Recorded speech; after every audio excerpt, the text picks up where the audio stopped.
একমাত্র আল্লাহ তার রাসূলকে খুশি করার জন্য, রাজি করার জন্য দিন শিখব।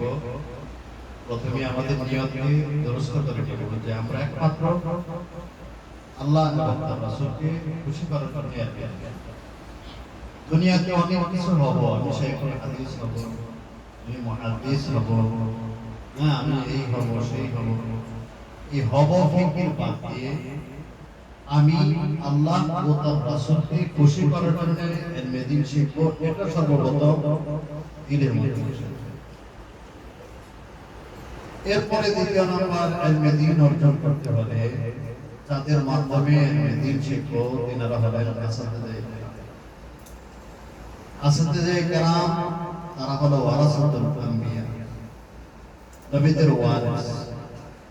সাহাবায়ে কেরাম যেভাবে আল্লাহর রাসূলের সামনে বসে ইলমে দ্বীনকে অর্জন করেছেন, শিক্ষা গ্রহণ করেছেন, এমনি ভাবে সাহাবায়ে কেরামের আদরে নমুনায় আমরা আসাতিজে কেরামের সম্পূর্ণ আদব রক্ষা করব, ওনাদের